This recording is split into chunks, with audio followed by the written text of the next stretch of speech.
What would you do if the world cast you out with nothing but the clothes on your back and a single silver dollar in your pocket? For 18-year-old Opal Sayers, in the humid summer of 1883, this was not a question, but the hard, dusty truth of her life. She had been given $1 by the woman who had married her father and buried him in the same year. A coin meant not as a kindness, but as the final metallic sound of a closing door. She was told to walk and not look back, and so she did, until her worn boots brought her to the edge of Havens Eddy, a Missouri River town that time had forgotten. The town slumped against the banks of the Osage River like a tired old man, its spine bent, its glory days a fading memory.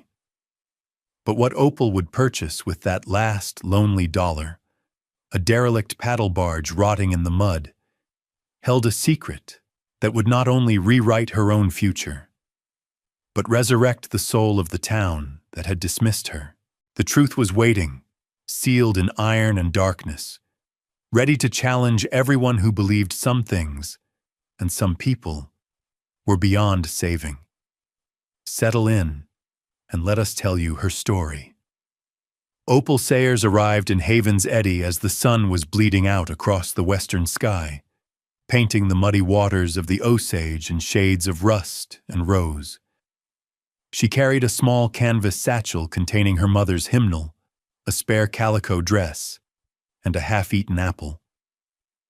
The dust of the road caked her face and clung to the hem of her skirt.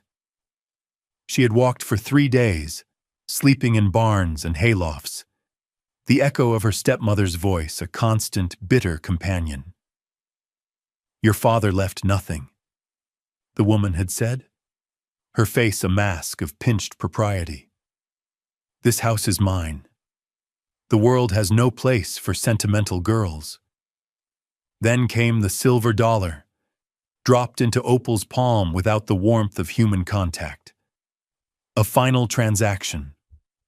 A severance. Havens Eddy was not a destination she had chosen, but simply the place where her feet had finally refused to take another step. It was a town of ghosts. Faded signs for outfitters and river freight offices swung on rusted hinges, creaking a mournful tune in the evening breeze. The boardwalks were warped and splintered, and the few faces she saw peer from behind grime-streaked windows were hollowed out by a quiet desperation. The railroad had bypassed them a decade prior, and the river trade that had been the town's lifeblood had dwindled to the occasional flatboat carrying local timber.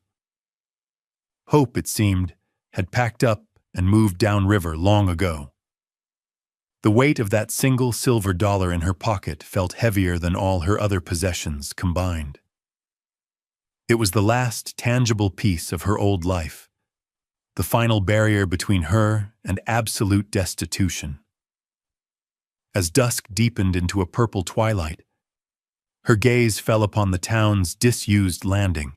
There, half swallowed by mud and tangled in willow roots, lay the skeletal remains of a paddle barge. Its paint was gone, weathered down to the silvered grain of the wood. Its great paddle wheel was frozen, choked with debris, and its deck sagged in the middle like a broken back. It was the most forgotten thing in a town full of forgotten things. And in its utter dereliction, Opal felt a strange and immediate kinship.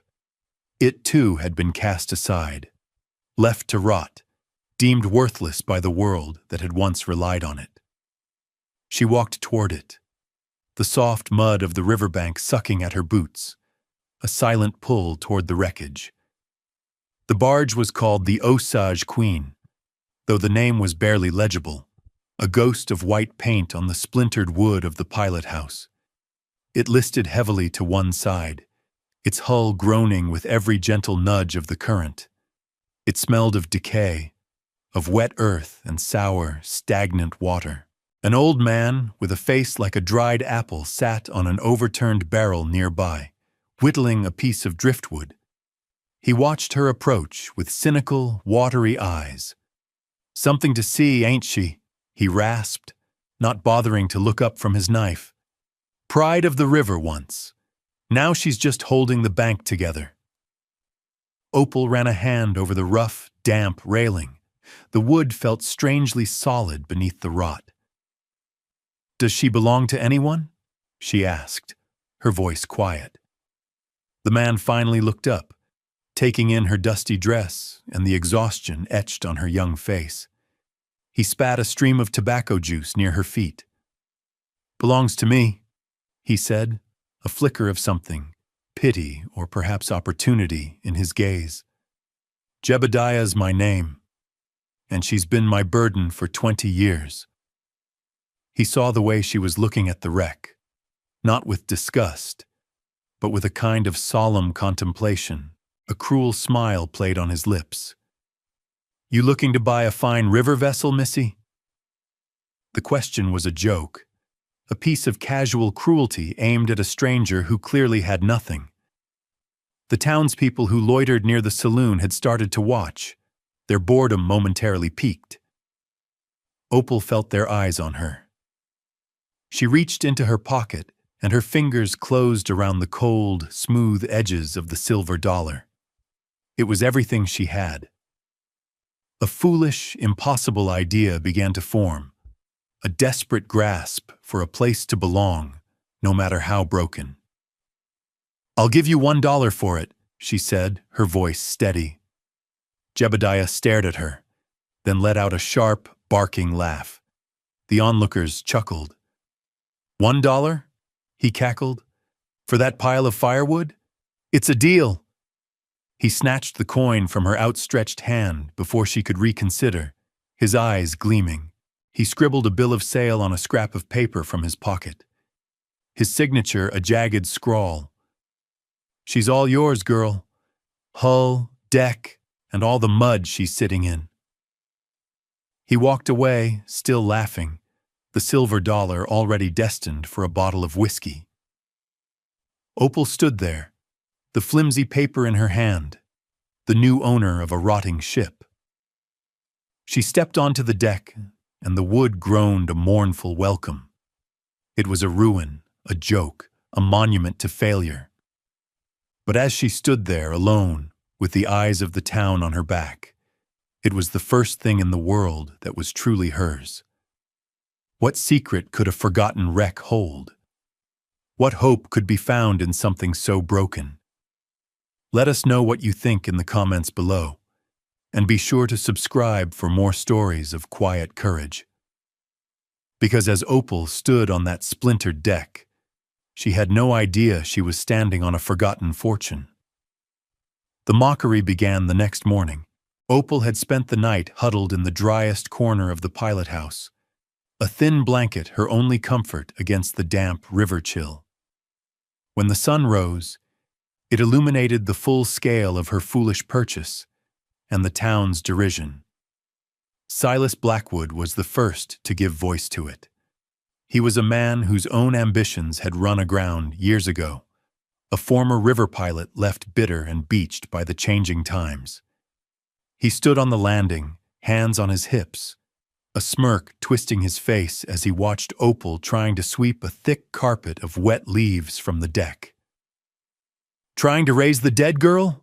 he called out, his voice carrying across the water. "Some things are best left buried in the mud where they belong." A few men lounging outside the saloon laughed in agreement. From that day on, she was known as the Barge Girl. The name was spoken with a mixture of pity and contempt, a verbal shorthand for youthful folly. When she went to the general store to trade a bit of mending work for a handful of flour and some salt, the storekeeper served her with a brisk, dismissive air, his eyes saying what his mouth did not, that she was wasting her time on a lost cause. The children of the town would sometimes creep down to the water's edge to stare, whispering and pointing at the girl who lived on the ghost ship. Her isolation was absolute. She worked from sunup to sundown, fueled by a stubbornness she hadn't known she possessed. She patched the worst of the holes in the cabin roof with scavenged tin and tar. She scrubbed the grime from the windows, letting light into the small space for the first time in decades. Her only companion in this lonely work was a scruffy, one-eyed dog that had appeared on the second day. He was as much of an outcast as she was, thin and wary of people. She shared her meager food with him, and he, in turn, offered his silent, steadfast presence. She named him Scupper. One afternoon, as she was wrestling with a warped cabin door, an old woman approached from a small, neat cabin upstream. Her face was a road map of wrinkles, her eyes dark and knowing.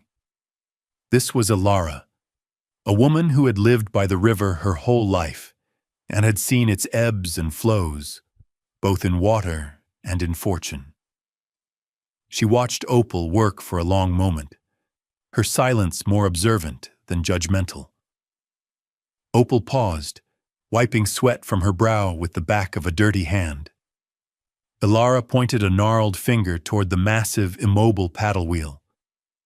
"That was her heart," the old woman said, her voice dry as rustling leaves.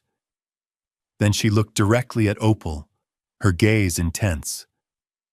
"Some things ain't meant to move," she said, the words weighted with a strange significance. "They're meant to be listened to." Before Opal could ask what she meant, Ilara turned and walked back to her cabin, leaving the cryptic sentence hanging in the humid air. Opal was left alone with the silent dog, the mocking town, and the immense, stubborn wreck that was now her only home. The old woman's words made no sense, but they settled deep in her mind, a puzzle she couldn't yet solve. The journey to make the barge a home was a battle fought inch by inch against years of neglect. The Osage Queen was more than a wreck. It was a testament to decay. The air inside the main cabin was thick and heavy, a compound of mildew, river mud, and the ghosts of long-extinguished cigars. Opal began by forcing open the swollen doors and windows, letting the breeze and the sunlight lance into the gloom. Armed with a stiff broom she'd fashioned from a willow branch, she attacked the interior. She swept out layers of damp, compacted leaves, nests of forgotten mice, and the fine gray dust of time itself. Scupper would sit in the open doorway, his single eye tracking her movements, his tail giving a soft thump against the floorboards whenever she paused to catch her breath. As she cleared the debris, small artifacts of the barge's former life emerged. She found a brass button from a captain's coat, tarnished to a dull green. A single faded Queen of Hearts playing card lay tucked in a crack in the floor. In a small galley, she discovered a broken porcelain teacup with a delicate hand-painted rose on its side. Holding it, she could almost hear the faint echo of conversation, of laughter, of a life that had once filled these empty spaces. It made her feel less like an intruder and more like a caretaker, a listener to the vessel's silent stories. She spent her first week sleeping on the bank, still wary of the groaning sounds the barge made at night. Wrapped in her blanket, with Scupper curled at her back, she would watch the moon cast the boat's skeletal silhouette onto the dark water. It looked like a beached whale, immense and tragic. But with each passing day of labor, the vessel felt less like a tomb and more like a shelter. She scrubbed the walls, patched the floor, and even found a small, rusted wood stove that, after much effort, she managed to get working. A thin plume of smoke rising from its chimney was a declaration, a sign of life where there had been none. Her focus inevitably turned to the barge's most dominant and broken feature, the giant paddle wheel on the port side. It was wedged fast in the mud, a thicket of gnarled roots woven through its paddles like grasping fingers. It was the source of the barge's list, the anchor that held it captive. To Opal, it represented the heart of the problem. If she could free it, she thought. Maybe she could free the barge itself, make it sit level, make it whole again. It was a foolish, Herculean task for a girl alone, but it was a tangible goal in a life that had become formless. The wheel was the lock, and she was determined to find the key. For days, the paddle wheel resisted her. She waded into the cold, murky water of the Osage, the current pushing against her legs, and worked with a long, heavy iron pry bar she'd found in the engine room. She jammed its tip between the wooden paddles and the tangled roots, putting all of her slight weight into the effort, her muscles screaming in protest.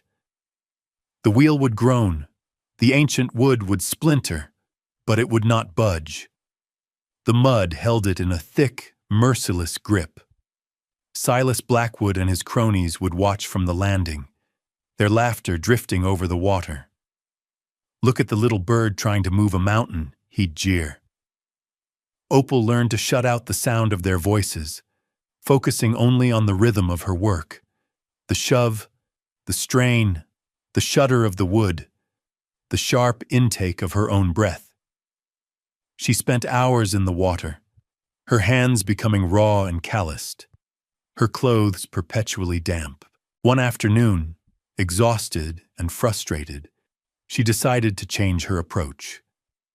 Instead of trying to force the wheel, she would try to understand its prison. She began clearing the debris from around the central axle, the massive hub from which the paddles radiated. She pulled away waterlogged branches, scooped out handfuls of gravel and thick black mud. Her fingers, probing blindly in the cold water behind the axle, brushed against something that didn't belong. It wasn't the rough, splintered texture of the wooden hull, nor the gritty slickness of a river stone. It was a small patch of something hard, unyielding, and unnaturally smooth. Iron. She thought at first it must be an old repair, a plate bolted over a hole. But it felt different. The edges were too clean, the surface too uniform. It was located in a place that made no sense for a simple patch, tucked deep behind the wheel's primary support structure, almost deliberately hidden from view. She tried to dismiss it, to return her focus to the larger task of freeing the wheel, but her mind kept circling back to that strange, cold smoothness. It was an anomaly, a note played in the wrong key. That evening, a summer storm rolled in from the west, the sky turning a bruised purple. Rain fell in thick, heavy sheets, drumming a frantic rhythm on the newly patched roof of her cabin. The river began to rise, the current quickening. As Opal lay in her bunk, listening to the storm rage outside, she heard the water slapping against the hull. The sound was a familiar, hollow echo, the voice of the wooden boat. But from the area where she had found the iron plate, the sound was different. It wasn't a hollow resonance, but a dull, solid thud. It was the sound of water hitting something that had no give, something that was hiding a space behind it. And in that moment, she remembered Ilara's words. Some things ain't meant to be listened to. She had been listening to the wrong part of the barge. The secret wasn't in what moved, but in what was held fast. The morning after the storm broke clear and bright, the world washed clean. The river was swollen, its muddy water swirling higher up the barge's hull than before. But the urgency Opal felt had nothing to do with the flood risk. The dull, thudding sound from the night before had become an obsession. She knew she had to see what was behind the paddle wheel.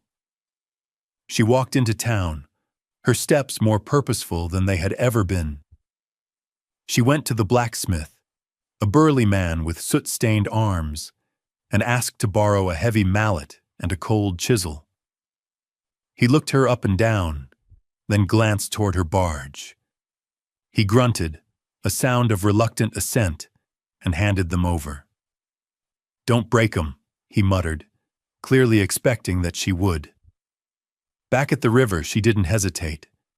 She waded into the chilled, murky water, the tools heavy in her hand. Scupper stood on the bank, whining with a low, anxious hum, his one good eye fixed on her as she disappeared up to her waist. She felt her way back to the spot behind the axle, her bare feet sinking into the soft mud. Her fingers found the smooth iron plate again. It was just as she remembered, cold and incongruous. Taking a deep breath, she positioned the sharp edge of the chisel against the seam where iron met wood and lifted the heavy mallet. The first blow echoed with a sharp crack, sending vibrations up her arm. A chunk of waterlogged wood splintered away. The second blow followed, then a third. It was slow, back-breaking work, performed half-blind in the swirling water. She chipped away at the rotted timbers that framed the plate, peeling back the layers of the boat's skin. Mud and splinters clouded the water around her. With each piece she cleared, more of the iron was revealed. It wasn't a patch. It was a door, a small, square iron door, maybe 2 feet by 2 feet, set perfectly flush with the hull. There was no handle, no lock, no visible hinge. As she cleared the last of the wood from its edges, she saw the truth of its construction. The seams were thick, crude lines of melted metal. It had been welded shut, sealed not just against the water, but against discovery. This was not a repair. This was a vault. Someone had gone to extraordinary lengths to hide this compartment, and then to hide the fact that it had ever existed. The memory of Alara's cryptic warning returned, this time with the startling clarity of revelation. Some things ain't meant to move. They're meant to be listened to. All her effort, all her straining against the immovable wheel had been misdirected. The wheel wasn't the cage. It was the guard, a massive, silent sentinel placed to protect the secret hidden in its shadow. Opal's heart hammered against her ribs, a frantic rhythm that matched the river's current. This was it, the answer to the barge's strange, solid silence. She tossed the chisel and mallet onto the bank and retrieved the heavy iron pry bar. Her hands, slick with mud and water, trembled as she worked the sharpened tip into a small gap she had created at the corner of the welded door. She planted her feet as firmly as she could in the sucking mud and threw her entire weight against the bar. For a moment, nothing happened. The weld held, a testament to its creator's desperate purpose. Tears of frustration welled in her eyes. All the loneliness, all the grief for her father, all the sting of her stepmother's rejection and the town's mockery. She poured it all into one more heave. A low, groaning screech of tortured metal answered her. A seam split. A thin line of black, foul-smelling water trickled out. Hope surged through her, hot and fierce. She worked the pry bar back and forth, widening the gap. The metal shrieked in protest. With a final, convulsive effort, she wrenched the bar downwards. The door gave way with a sudden, violent lurch, swinging inward into a dark, flooded cavity. She nearly lost her balance, stumbling forward into the hull, reaching into the black, silent space. Her breath held tight in her chest. Her hand brushed against something coarse and slick, an oilcloth bundle. It was heavy, weighted down with more than just water. She wrapped her arms around it, her fingers sinking into the bulk of it, and pulled. It came free with a soft, sucking sound. She dragged her prize out of the water and onto the muddy bank, Scupper circling it, sniffing cautiously. Her hands shook so badly she could barely untie the waxed cord that bound the package. She tore at the oilcloth, revealing a collection of objects that had been sealed away from the world. There were 3 large tin canisters, their lids sealed with wax. Beside them lay a thick, leather-bound book, also carefully waterproofed. She picked up the heaviest canister first, prying the lid open with the tip of the pry bar. It was packed tight with sawdust to protect its contents. She plunged her hand in, her fingers closing around a collection of hard, irregular shapes. She pulled one out. It was a dull, greasy-feeling stone, greenish and opaque. But as she turned it in the sunlight, a deep, vibrant fire flashed from within its depths, an emerald, raw and uncut, but unmistakable. She opened the other tins. One was filled with deep blue sapphires, the other with fiery red rubies, a fortune in uncut gems. Her hands trembling, she turned to the leather book. It was a surveyor's field notebook. The pages were filled with meticulous hand-drawn maps of the Osage River and the surrounding hills, alongside precise geological notations. Tucked into a pocket at the very back was a folded, wax-sealed letter. She broke the seal. It was dated 5 years prior, written by a man named Alistair Finch, addressed to a mining syndicate in St. Louis. It described in ecstatic detail the discovery of a major emerald deposit, a veritable river of green stones, hidden in a series of caves accessible only from a specific, unmarked bend in the river miles upstream. The notebook in her lap was the only map. The final lines of the letter sent a chill down her spine. "I have secured my findings in the Queen," Finch had written. "I fear I am being watched. If I do not arrive in St. Louis by the week's end, assume the worst." Opal sat on the muddy bank, the world tilting on its axis. The stones in her lap were not just wealth. They were the legacy of a man who had died for his discovery. Alistair Finch. He must have been the barge's last captain, sealing his life's work into the hull before his enemies caught up with him. The barge wasn't a wreck he'd abandoned. It was a tomb for his secret. The weight of this knowledge was heavier than any of the stones. Just as this new reality began to settle, the threat Finch had feared materialized in the present day. 2 men arrived in Haven's Eddy. They were dressed in city clothes that looked out of place against the town's faded backdrop, their boots polished, their manners smooth but predatory. They made inquiries at the saloon, asking about old river pilots, about a barge that had gone missing years ago. Silas Blackwood, eager for a free drink and a moment of importance, pointed them toward the riverbank. "Ask the barge girl," he said with a smirk. "She knows more about that wreck than anyone." Before they could approach her, however, the sky turned the color of a fresh bruise. The storm that had been threatening all day broke with a terrifying violence. Rain came down not in drops, but in a solid, blinding curtain. The Osage, already swollen, began to churn and rise with alarming speed. A flash flood, water poured over the banks, inundating the low-lying parts of the town. Shouts of alarm cut through the roar of the wind and rain. Opal saw it happen. The small cabin belonging to the Miller family, a young couple with a toddler, was directly in the path of the rising water. The river surged around their home, turning it into an island. They were trapped. The townsfolk stood helpless on higher ground, watching in horror. No one could reach them, but Opal was on the water. Her barge, for all its faults, was a boat. It was her home. Acting on pure instinct, she grabbed a long pole and scrambled onto the deck, Scupper barking at her heels. The Osage Queen groaned as the floodwaters lifted it from the mud that had held it for so long. For the first time in years, it was afloat.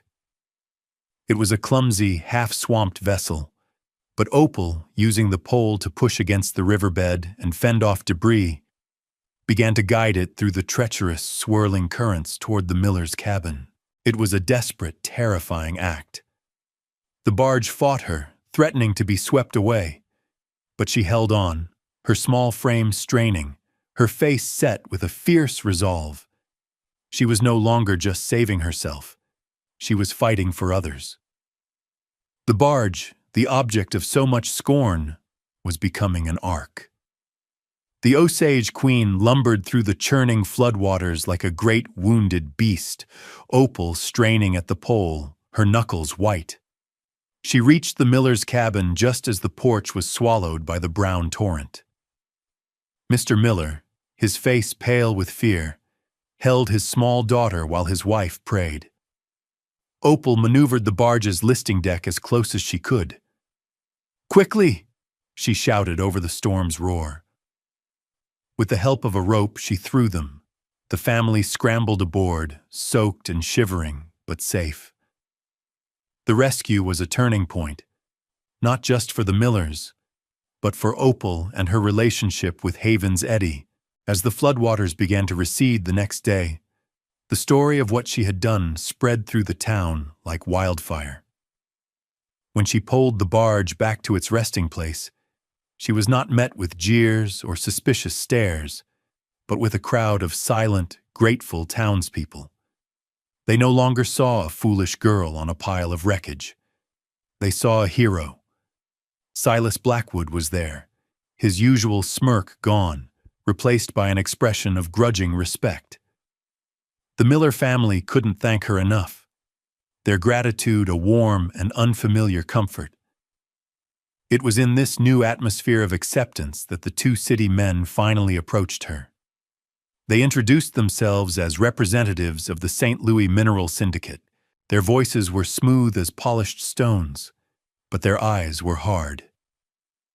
"We understand you've taken possession of this old barge," the taller one said, gesturing vaguely at the Queen.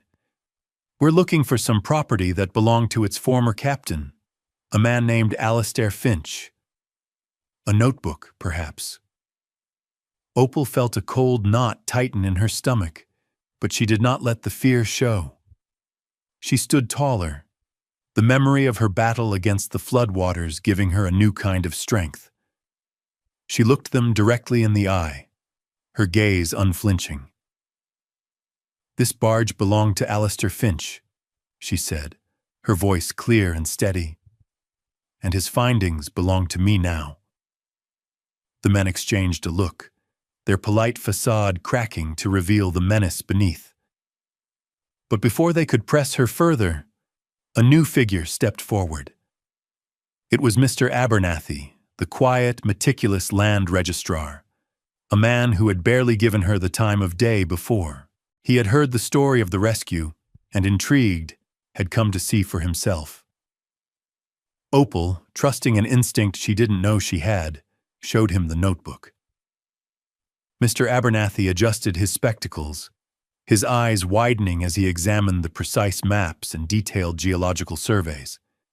He traced the lines with a reverent finger. "My word," he murmured, his voice filled with a quiet awe that was more powerful than any shout. "This is a legitimate claim survey. It's all in order." He looked from the notebook to Opal, then to the syndicate men. "And according to the law of salvage and discovery," he stated firmly, "its contents, and the rights they represent, belong to the owner of this vessel." The syndicate men, faced with legal confirmation and the unified stare of the townspeople, knew they were beaten. They turned and left without another word. Silas Blackwood stepped up to Opal, his hat held humbly in his hands. "I misjudged you, miss," he said, his voice low. "That I did." Months passed.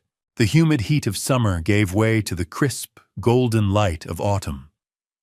The Osage River settled back into its banks, and Haven's Eddy began to stir from its long slumber.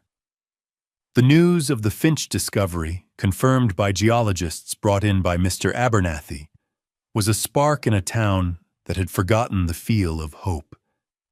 It was not a chaotic gold rush, but something more deliberate, more communal. Under Opal's direction, a small, orderly mining operation began upstream, at the bend in the river so carefully marked on Alistair Finch's map. It provided jobs for Silas Blackwood, Mr. Miller, and others who had been without steady work for years. The sound of hammers and saws returned to the town as old buildings were repaired and new life was breathed into the forgotten streets. The Osage Queen was no longer a wreck. With help from a grateful community, its deck had been replaced, its hull patched properly, and its cabin made into a snug, comfortable home. It floated proudly at the landing, not as a ghost of the past, but as a symbol of the town's unlikely resurrection. Opal never became the aloof mining heiress the world might have expected. The wealth from the emeralds was real, but she treated it as a tool for rebuilding, not as a personal treasure. She established a town fund, repaired the church, and ensured the families of Haven's Eddy had what they needed to thrive. She had found her place not by taking, but by giving back. One evening, as the setting sun cast long shadows across the water, she stood on the deck of the Queen, Scupper resting his head on her feet. Mr. Miller was there, helping her unload supplies. He paused, looking from the restored barge to the lights twinkling on in the reviving town. "I still can't believe it, Opal," he said, shaking his head in wonder. "All that fortune, hidden away right here. What are you going to do now that you can do anything you want?" Opal looked out at the river. Her river. She watched the gentle current, the same water that had tried to destroy and had ultimately saved them. Her gaze drifted to the town, where families were sitting down to dinner in homes that were now secure. She thought of the lonely, frightened girl who had arrived with nothing but a silver dollar and a heart full of grief. She had bought a pile of rotting wood, and in doing so had bought a future. "It was never about what was in the ground," she said, her voice quiet but sure. "It was about finding a place to stand." She had been given $1 to disappear, and with it she had built a home, not just for herself, but for everyone who had been forgotten. Thank you for joining us on this journey of quiet strength. If you were moved by Opal's story of finding worth in what was thrown away, please leave a like and a comment, and subscribe for more tales from the frontier. We'll see you next time.